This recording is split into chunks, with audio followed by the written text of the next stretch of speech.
No compromise. உங்க சைடுலயும் எங்க சைடுலயும். GT Holidays, South India's #1 travel brand. Mr. Gold Sunflower Oil. அளவிலும் தரத்திலும் no compromise. 2003 கேலண்டர் இயரில் பார்த்தீங்கன்னா 20% ஏறிடுச்சு கோல்டு. 2024 பார்த்தீங்கன்னா ஒரு 46% ஏறிச்சு. 2025 பார்த்தீங்கன்னா 80% ஏறி இருக்கு. இப்படி இருக்கும் பட்சத்தில் 2026 கிறிஸ்மஸ் நியூ இயர் இன்டர்நேஷ்னல் மார்க்கெட்டில் பேங்க் எல்லாமே லீவ் ஹாலிடே அந்த டைமில் ஒரு விலையேற்றம் இருக்கும். இப்போ டவுன்ஃபால் எப்படியே தொடராதா சார்? கொஞ்சம் சின்ன ஒரு மாற்றங்கள் வரும். அப்புறம் மார்ச்சில் திரும்பியும் இயர் எண்டிங்கில் விலை கூடிடும். அப்படி பார்க்கும்போது 2026 மட்டுமே சுமார் குறைந்தபட்சம் நான் சொல்கிறது, அதிகபட்சம்ன்றது 2 லட்ச ரூபா போனாலும் ஆச்சரியப்படுறதுக்கு இல்லை.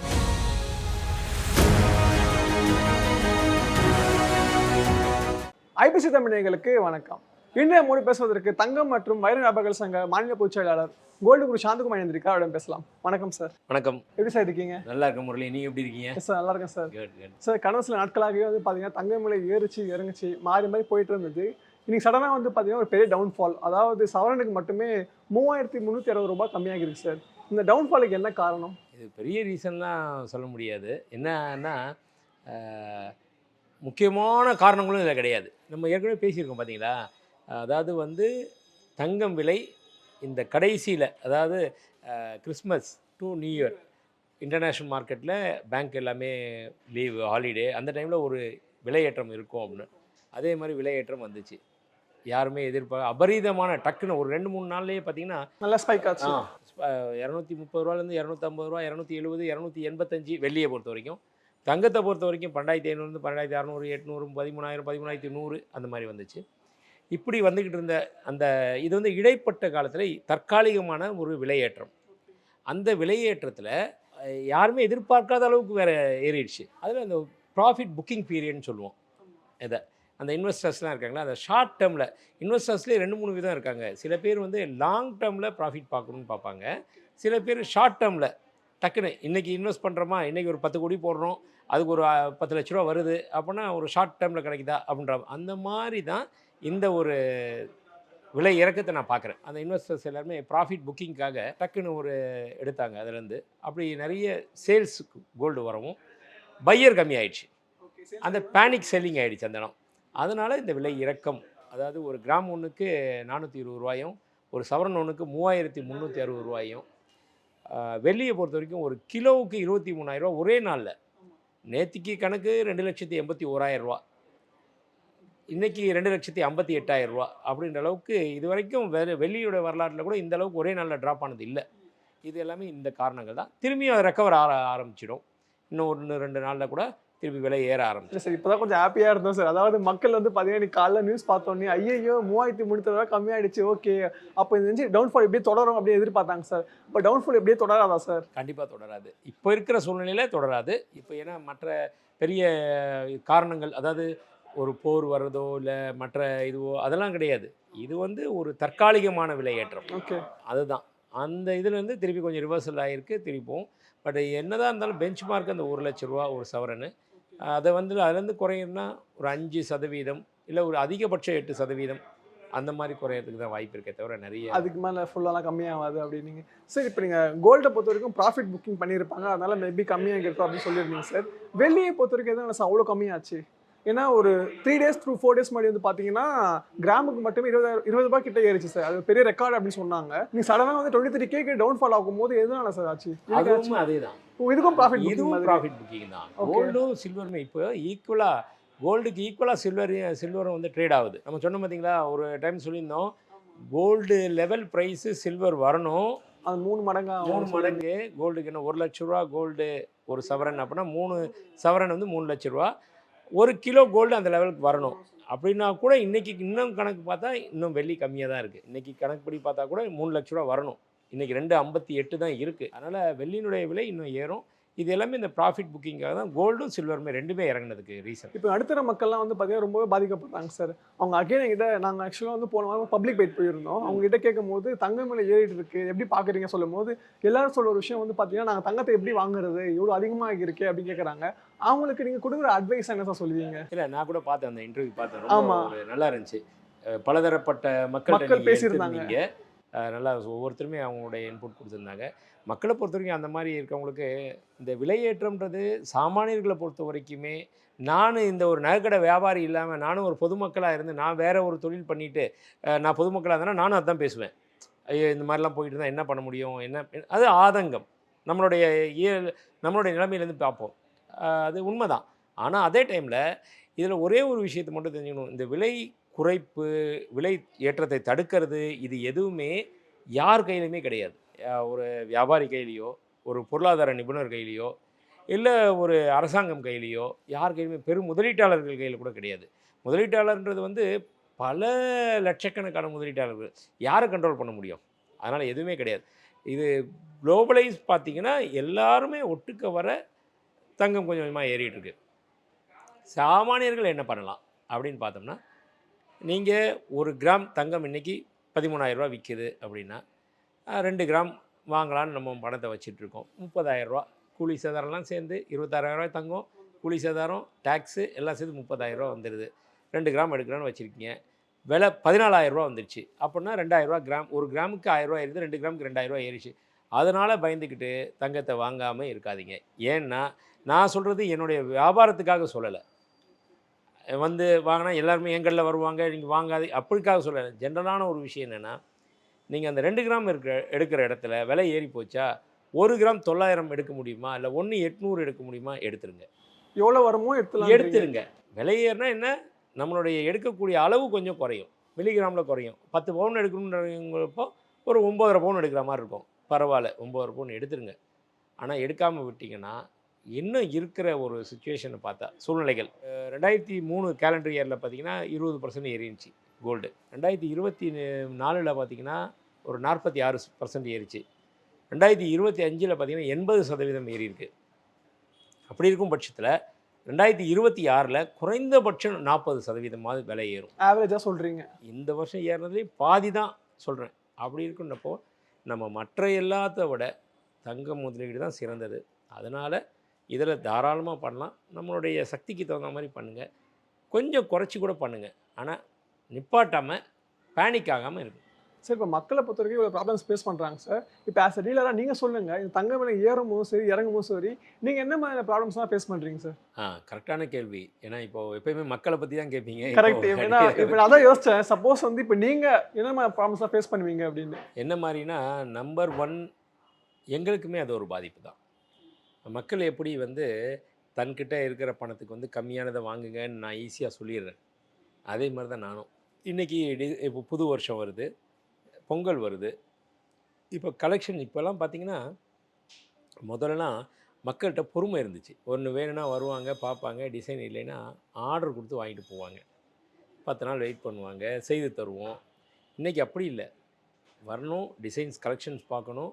இல்லையா அவங்களுக்கு முதல்ல டைம் இருந்தால் வெயிட் பண்ணுவாங்க. இல்லைன்னா இல்லைங்க நானே வந்து ஏன்னா 11th ஹவர் ப்ரோக்ராம் தான் இப்போ நடக்கிற விஷயங்கள் எல்லாமே. கடைசி நேரத்தில் வந்து எடுக்கிறது. டைம் இல்லைன்னா அவங்க என்ன பண்ணுவாங்க, ஒன்று வேறு எங்கேயாவது எடுக்கணும், எங்கே அவைலபிள் இருக்குன்னு அலையணும்.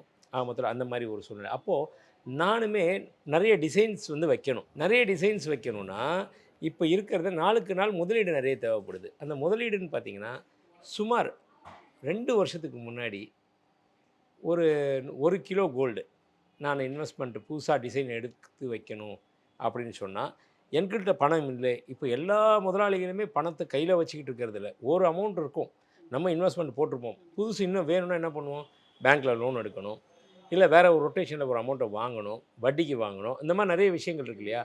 அப்போது 2 வருஷத்துக்கு முன்னாடி பார்த்திங்கன்னா வெறும் 60 லட்ச ரூபா இருந்தால் போதும் 1 கிலோ தங்கத்தை வாங்கி டிஸ்ப்ளே பண்ணி அந்த சீசன் வந்தனே விற்றுட்டு திருப்பி அதை இதை எடுத்து கடன் கொடுக்குறவங்களுக்கு கொடுத்துடலாம்.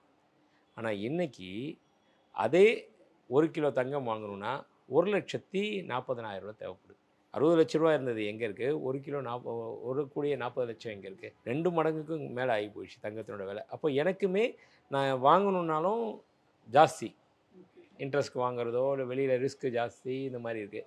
சரி, இது ஒரு பக்கம் இருக்கப்போ என்கிட்ட இருக்கிற ஒர்க்கர் ஸ்டாஃப், அதாவது மேனுஃபேக்சரிங் இதில் சொல்கிறேன், அவங்க நார்மல் டைமில் மேனுஃபேக்சரிங் ஒரு 30 பேர் 40 பேர் பட்டறையில் இருக்காங்கன்னா இப்போ இருக்கிற சூழ்நிலை வியாபாரம் கொஞ்சம் மந்தமாகிருக்கு கடந்த 1 வருஷமாகவே. எல்லாத்துக்குமே.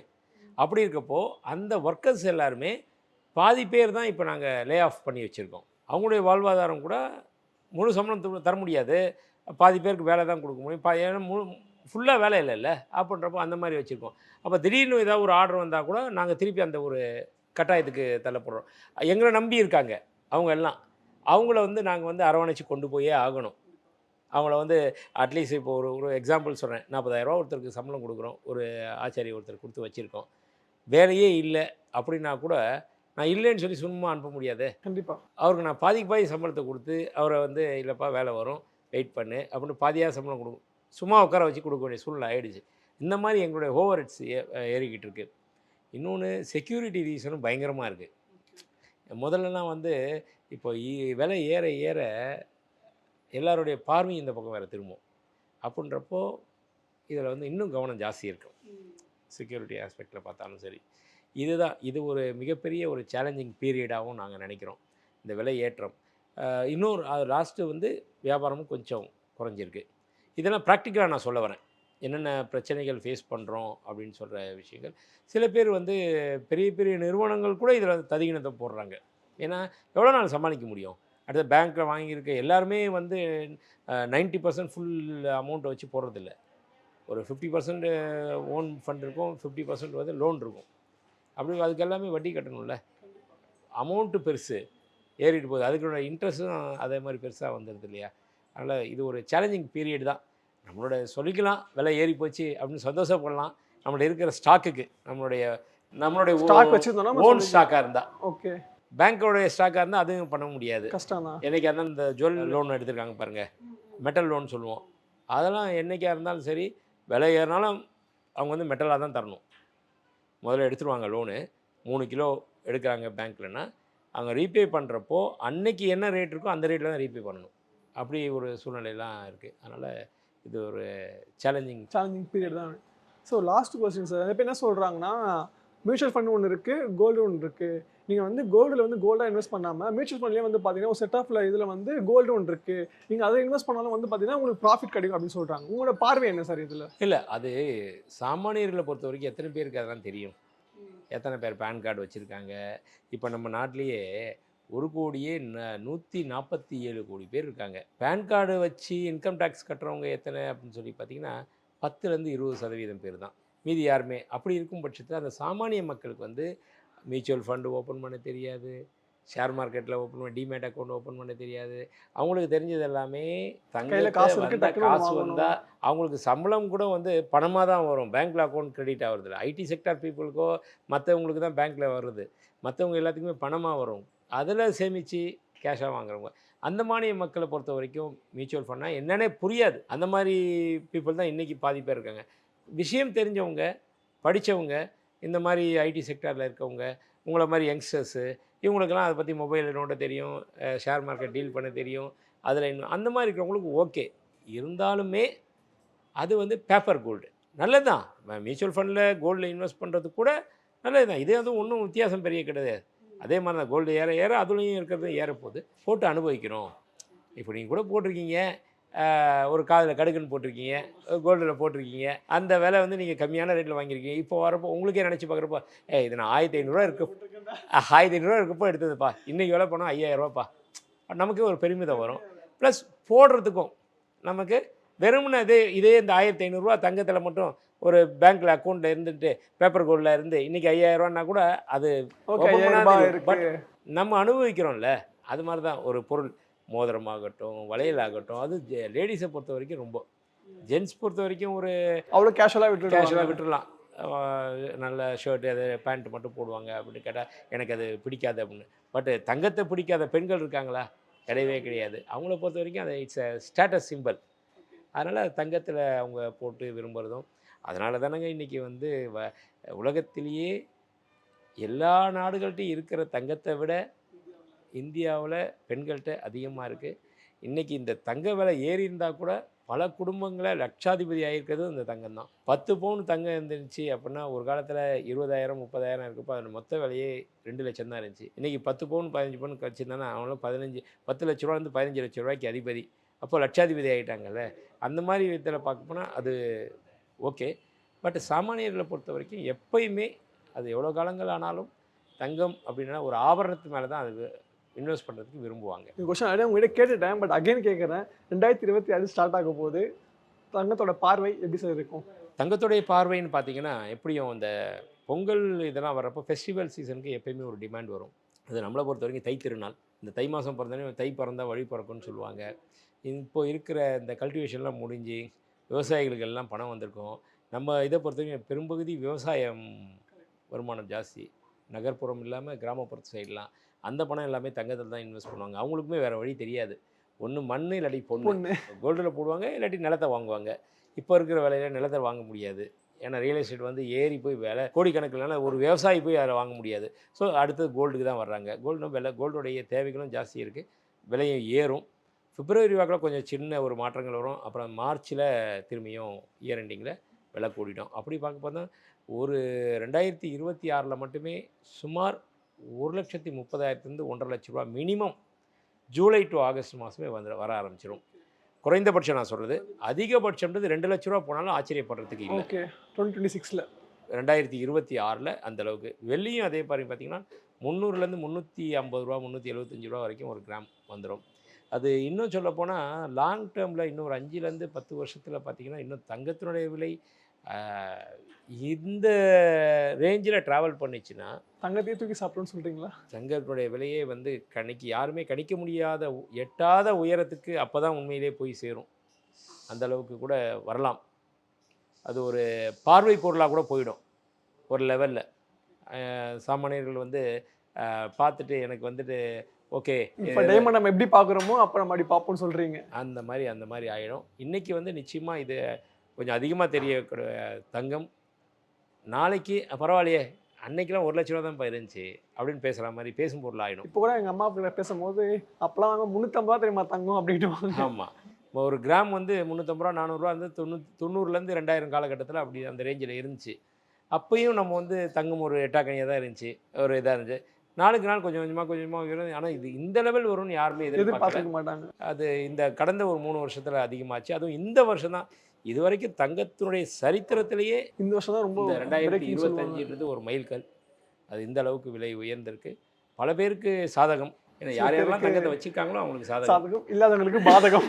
வாங்குறவங்களுக்கு ஐயோ விலை ஏறிடுச்சு அப்படின்னா. பட் பேனிக் ஆகாமல் அந்தளவுக்கு நாம் கொஞ்சம் சேமிப்பை உயர்த்தி மற்ற செலவுகளை குறைச்சி இந்த புது வருஷம் வரப்போ புது கொள்கைகள் எடுப்போம் இல்லையா, அது மாதிரி ஆமாம் அந்த மாதிரி எடுக்கிறப்போ என்னோடய தேவைகளை சுருக்கி செலவுகளை சுருக்கி சேமிப்பை கொஞ்சம் பெருக்கி அதில் கோல்டில் போடுங்க. அது பின்னொரு காலத்தில் கண்டிப்பாக நம்மளுடைய ஃப்யூச்சரில் மிகப்பெரிய ஒரு சொத்து, வளரும் சொத்து அப்படின்னா தங்கம் அப்படின்றது இன்றியமையாத ஒரு விஷயம். சொன்ன மாதிரி விஷயங்கள் பகிர்ந்துக்கிட்டீங்க. உங்கள் நேரத்தை எங்களுக்காக செலவிட்டதுக்கு மிக்க நன்றி சார். நன்றி முரளி. No compromise. உங்க சைட்லயும் எங்க சைட்லயும். GT Holidays, South India's #1 travel brand. Mister gold sunflower oil, அளவிலும் தரத்திலும் no compromise.